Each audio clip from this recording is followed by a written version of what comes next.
Halo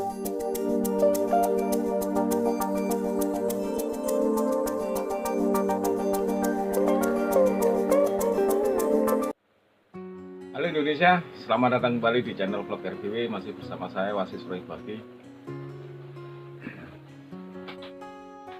Sorry, mungkin ini suaranya kipas biar nggak berisik.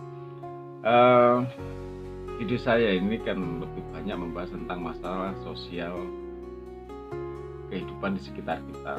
Hari ini kita merasakan bagaimana kondisi negara yang carut marut, yang kadang ya kita tuh merasa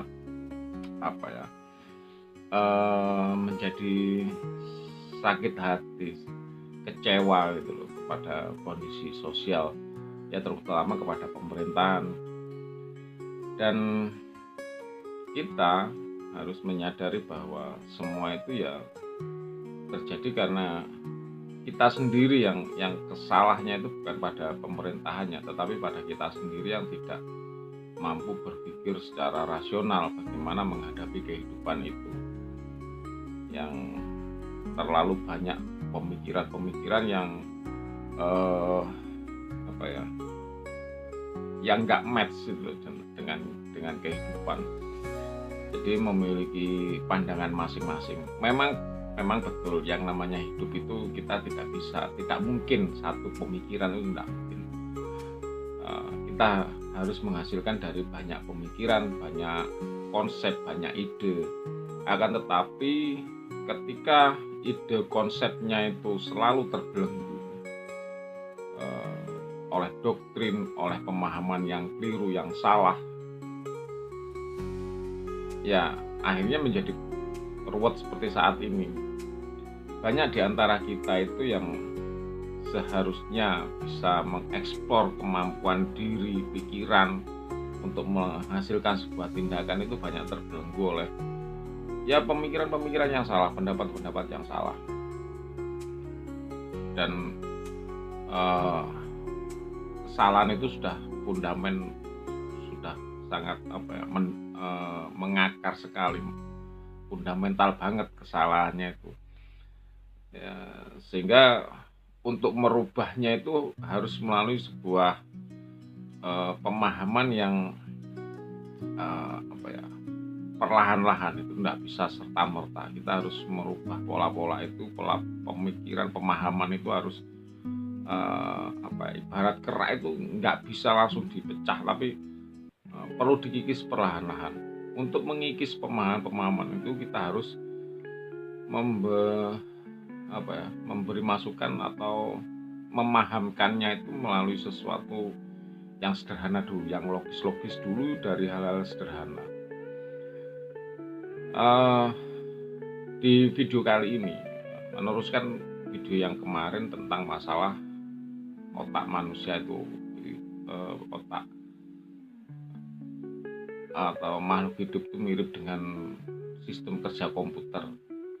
Ya nggak tahu ilmuwan itu membuat sesuatu itu yang waktu itu tanpa sengaja, mungkin ya kayaknya sih mereka tanpa sengaja membuat sistem kerja komputer dari keinginan-keinginan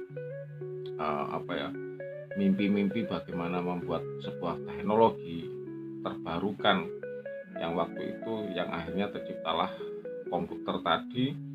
Dan tanpa disadari kinerja komputer itu tidak jauh beda dengan kinerja kita, proses cara kerja manusia, pikiran manusia pun juga termasuk pada binatang. Ini ada memiliki kesamaan struktur. Jadi kalau saya melihat, mengamati, jadi binatang itu mirip dengan peralatan elektronik. Jadi alat elektronik itu ada radio. Kita ngomong radio zaman dahulu yang cuman kita dengar siaran radio saja. Terus atau seperti televisi, ya kita hanya melihat televisi saja. Atau telepon zaman dahulu, ya gunanya alat itu ya hanya untuk telepon saja. Nonton TV ya nonton televisi saja, dengerin radio ya dengerin radio saja. Atau mungkin waktu zaman dulu dengerin musik dari tape recorder ya dari tape recorder saja. Tidak multi multiproses atau multitasking seperti manusia. Jadi di dalam sistem komputer itu atau alat elektronik itu ada semacam BIOS, Basic Output Input System. Jadi dia itu semacam cetak atau blueprint dari roh atau naluri atau insting atau apa menyebutnya. Ini memang kita harus membuat satu kosakata ini yang harus kita bakukan biar tidak berubah-ubah. Jadi kita itu banyak mengalami kesalahan atau miss dalam sebuah diskusi, dalam pembicaraan, dalam pemikiran itu karena seringkali pemahaman kita itu kosakata kita itu berbeda. Ya, banyak yang adopsi dari luar, kita menyebutnya juga berbeda, seperti kata jantung, kata hati. Orang luar mengatakan jantung, kita mengatakan hati, padahal hati juga berbeda, jantung juga berbeda. Seperti juga mungkin kata amal, kata sholat, itu sebenarnya pemahaman kita yang salah itu loh. Yang dimaksud orang sana itu ini, yang kita begono, yang sana maksudnya begini, kita begono, yang nggak match. Dan mungkin kita itu perlu menyatukan persepsi, pandangan, pemahaman, penyebutan dari istilah-istilah tadi itu biar nggak simpang siur, nggak selisih gitu loh, biar sama maksudnya. Dan kembali lagi ke masalah basic output input system tadi, masalah roh tadi. Jadi kalau binatang itu mirip dengan cara kerja elektronik jadul ya. Kalau radio ya radio, dia fungsinya untuk radio ya radio saja itu. Binatang itu blueprintnya atau cetak rohnya itu misal sebagai herbivora, ya dia akan herbivora saja. Harus makan rumput ya rumput, atau dedaunan yang dikhususkan untuk herbivora ya itu aja. Nggak silang, kecuali mungkin rekayasa genetik atau rekayasa manusia mungkin bisa. Tetapi ya kodratnya dia ya makan rumput ya rumput, makan kalau panda itu makan daun bambu ya makan daun bambu. Begitu juga dengan pola dari binatang. Binatang ini lahir itu ya menetas atau lahir. Misal kambing ya dia ya bisa langsung berdiri, bisa makan, tunggu sebentar paling sejam 2 jam itu ya dia bisa makan atau menyusu pada induknya, ya berdiri. Beda dengan manusia. Atau mungkin seperti pada itik atau bebek itu kan tidak bisa dierami oleh, jadi itik itu nggak bisa mengerami telurnya. Jadi kalau itik itu jika kita itu ingin menetaskan telur itik itu harus dieramkan kepada indukan lain. Ya kalau sekarang pakai mesin. Kalau zaman dulu ya bisa diikutkan pada entok atau itik yang besar, agak besaran dikit, putih, atau bisa pada ayam. Tapi biasanya itu pada mentok, karena pada entok ini telurnya itu agak besar, jadi agak lama. Yang kuat puasa kan ayamnya atau indukannya itu kan berpuasa, itu dia nggak makan untuk mengerami itu selama lebih dari 21 hari biasanya. Kalau ayam itu 21 hari. Jadi biasanya kalau ayam mengerami telurnya itik, telur bebek ini agak lama. Jadi biasanya kadang kurus, kadang ini kalau nggak kuat mati biasanya induknya karena puasanya itu terlalu lama. Jadi biasanya ditaruh di mentok. Kalau mentok itu basicnya itu hampir sama dengan itik, di air, nyari makan di air. Nah, kalau anak itik ini ditetaskan pada mentok, ya nyari makannya itu di air, di sungai, di parit atau di sawah, pokoknya di air lah, basis air. Tapi kalau indukannya itu ayam kan nggak berani di air, bukan basis air, ya nyari makannya di rerumputan, di semak-semak. Tapi anak itik ini tadi, meskipun induknya itu ngajak makannya itu di kebun, di semak-semak, kalau melihat air, ya anaknya ini langsung masuk ke air gitu. Karena memang dia punya cetak blueprint seperti itu. Biarpun induknya itu ayam, ngajak mainnya, nyari makan itu di daratan, tapi kalau anak itik ini lihat air, ya dia langsung ke air. Andai kata pun dipisah sama induknya, ya nanti dia balik lagi ke air, nyari makannya itu di air. Karena memang blueprintnya atau cetak kodrat jiwanya itu memang seperti itu, binatang. Nah, kalau manusia ini berbeda. Manusia itu tidak sama dengan binatang. Kalau binatang ya lahir bisa mungkin kayak kambing atau binatang yang badannya besar itu bisa langsung berdiri, langsung bisa makan. Kalau manusia enggak, dia melalui proses, terus di dalam kandungan pun juga lama, 9 bulan, bahkan ada yang 10 bulan. Terus binatang kadang nggak sampai berapa minggu sudah lahir. Nggak tahu kalau gajah itu kayaknya lebih lama. Terus kalau binatang itu punya sistem proteksi alam. Ya mungkin kalau monyet itu punya bulu-bulu yang panjang, atau binatang-binatang itu punya bulu yang panjang. Itu sebenarnya proteksi alam ketika dia menghadapi cuaca, misal musim dingin atau cuaca dingin. Mereka nggak usah pakai baju, dengan bulunya itu sudah cukup.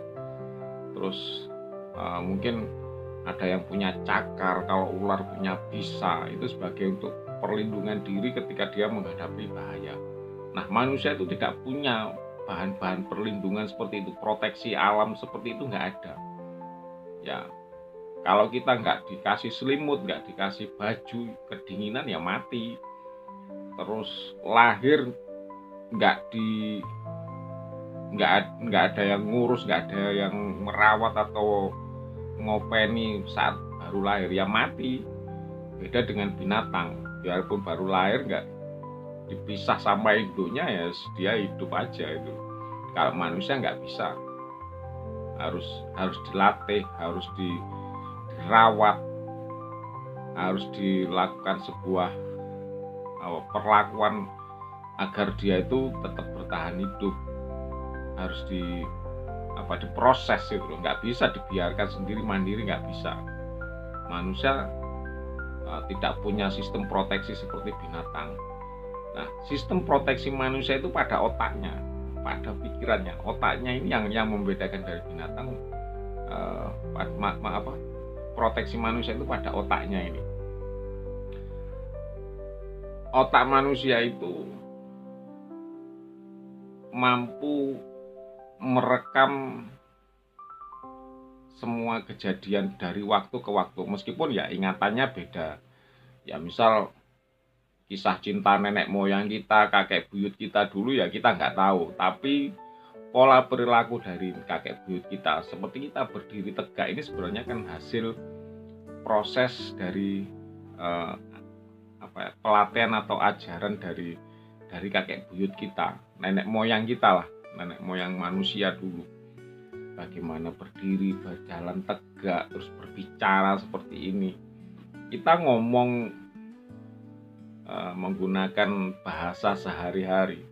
Ya kalau bahasa Indonesia itu sudah agak modern, agak barusan saja ditata, disempurnakan itu semenjak dulu ada istilah ejaan yang disempurnakan untuk penulisan, untuk penyebutan itu ya melalui proses perubahan-perubahan.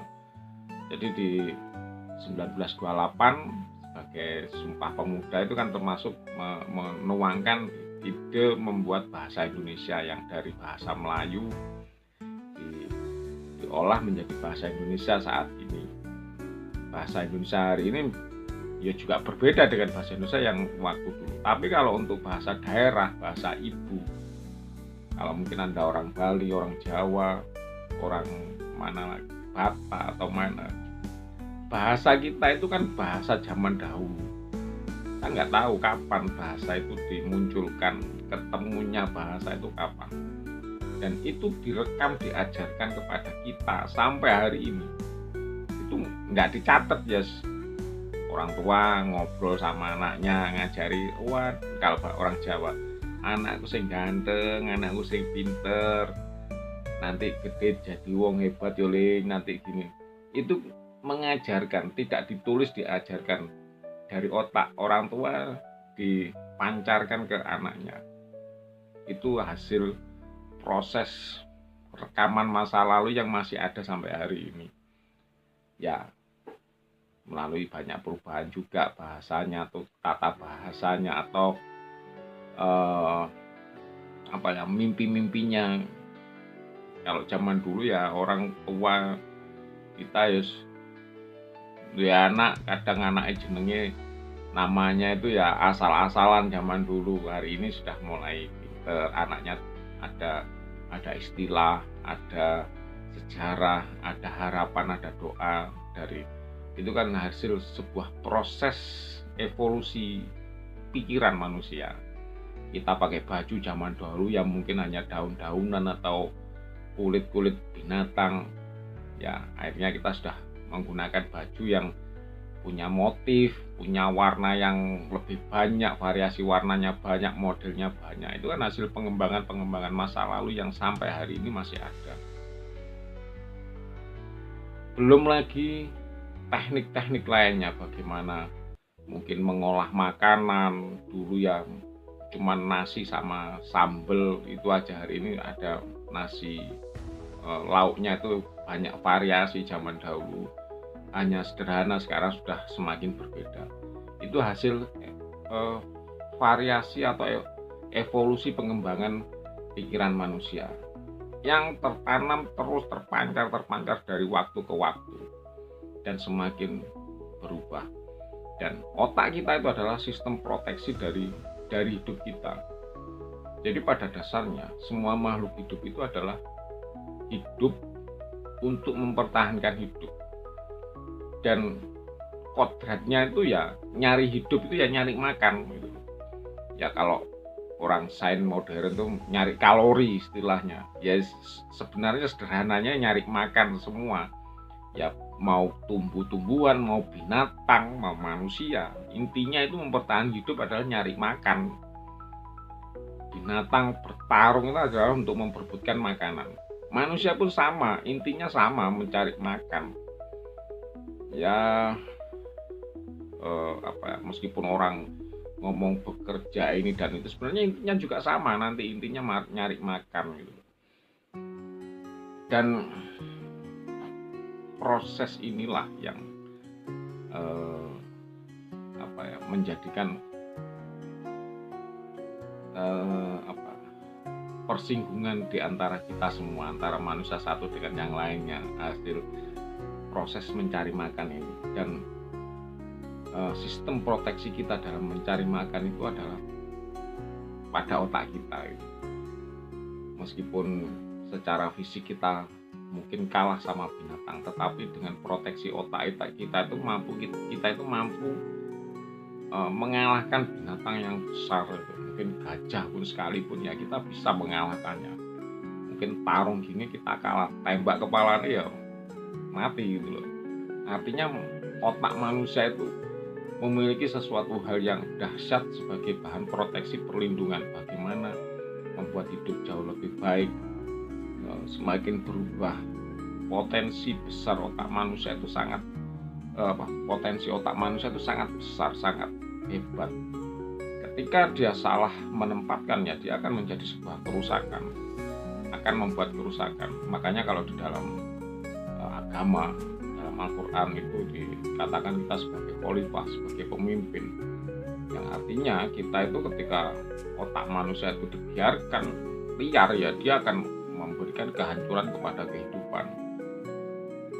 Dan pastinya kalau kita selalu membuat keruwetan, ya kita nanti akan mendapat keruwetan dari yang lainnya. Itu pasti ada yang membalaskan, karena ya teorinya gini, Anda menjadi preman di jalanan, Anda sok jagoan, ya mungkin sekali waktu orang sekitar itu ada yang kalah sama Anda, takut sama Anda, tapi orang lain yang nggak suka, yang lihat di Anda, mungkin Anda gantian dihajar gitu loh.